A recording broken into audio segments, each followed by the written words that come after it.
कितना बचा था? 15%। और वही टिश्यू का 15% जब निकल कर लिम्फ कैपिलरीज में चला जाता है तो अब उस टिश्यू फ्लूइड को टिश्यू फ्लूइड नहीं कहोगे, ब्लड भी नहीं कहोगे, अब इसको कहोगे कि ये लिम्फ है।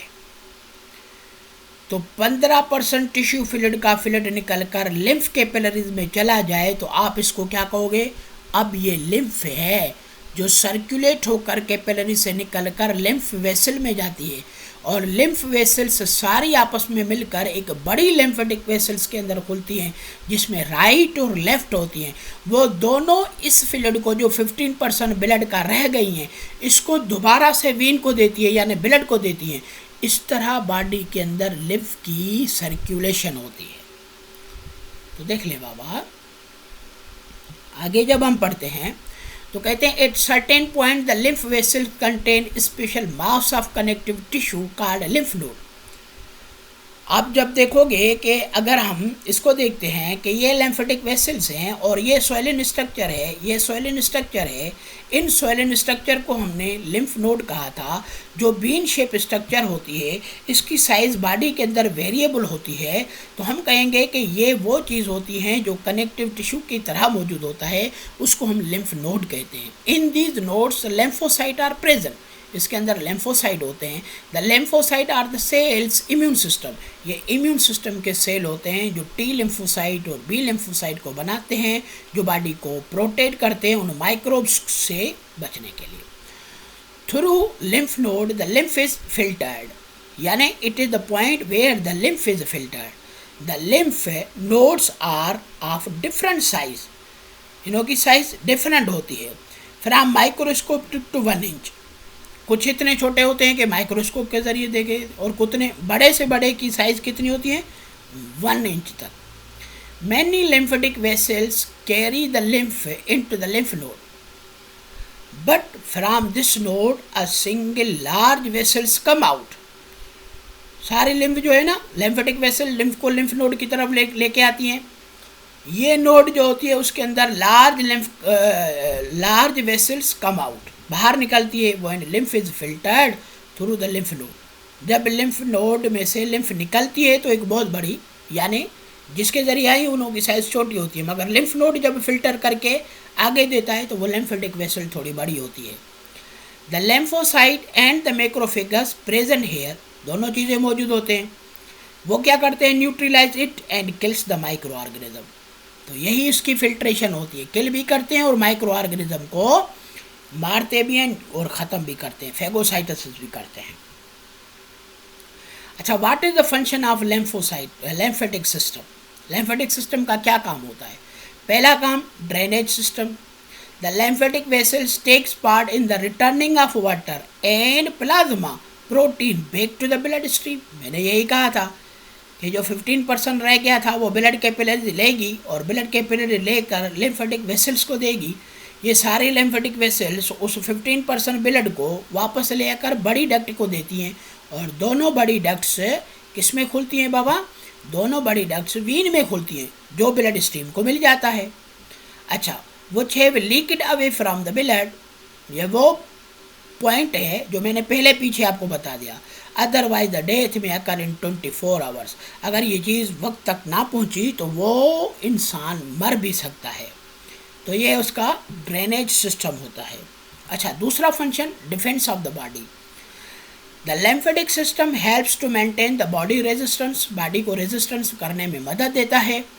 The micro organism, foreign bodies and broken cells are removed by the macrophages found in the lymphatic nodes.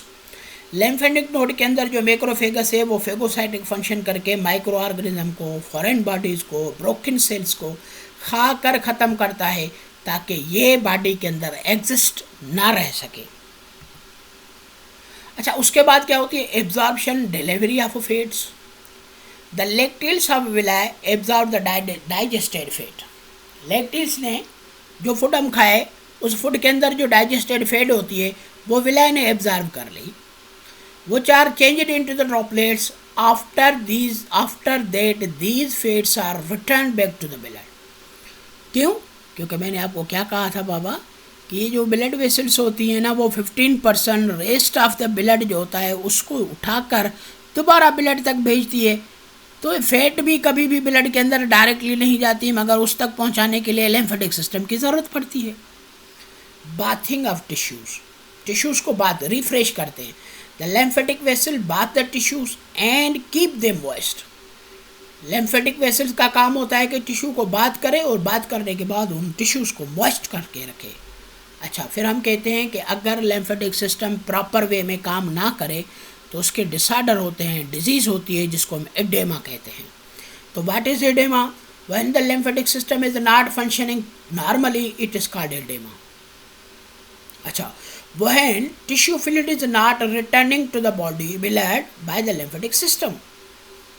आपने याद होगा, मैंने अभी कहा कि जो 15% रह गया था, जितना भी ब्लड रह जाता है कैपिलरीज में से निकल कर जो टिश्यू के अंदर रहा, अगर वो लिम्फेटिक सिस्टम के ज़रिए ब्लड को ना मिलेगा तो वो क्या करेगा, उन टिश्यू के अंदर उसकी एक्यूमुलेशन हो जाती है, and it is accumulated in the tissue, in the body tissues, and it is called swelling.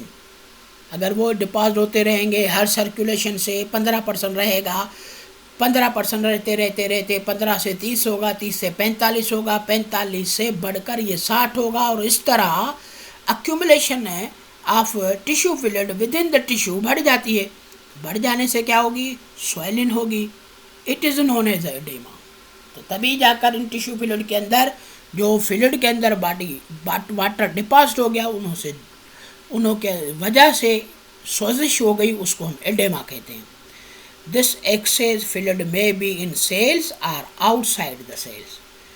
ये चाहे ये तो यहाँ तो सेलों के अंदर डिपॉजिट होती है, यहाँ सेलों से बाहर, मगर इनों की डिपोजिशन से होती क्या है, स्वेलिन होती है, और स्वेलिन को क्या कहते हैं, एडेमा कहते हैं। एडेमा रिजल्ट्स इन क्या करती है, एडेमा के रिजल्ट क्या नताइज निकलते हैं, तो कहेंगे high blood pressure, kidney failure and heart failure ETC। Oedema से ये चीज़ें हो जाती हैं। अब काजेज ऑफ एडेमा, एडेमा के क्या काज होते हैं? काजेज में हम कहते हैं कि protein deficiency causes oedema, kwashiorkor disease आपने पढ़ा था। When the protein are not used in food, food के अंदर प्रोटीन नहीं होती तो body consume its own blood protein, so the blood can not absorb tissue fluid, क्योंकि उसके अंदर ऑस्मोटिक प्रेशर कम हो जाता है और वाटर पोटेंशियल ज़्यादा हो जाता है, तो वाटर लॉस होता है, मगर टिश्यू फ्लूइड का वाटर डिपॉजिट नहीं होगा। तो जब डिपॉजिट नहीं होगा, जब एब्जॉर्ब नहीं होगा, तो उसकी एक्यूमुलेशन होगी।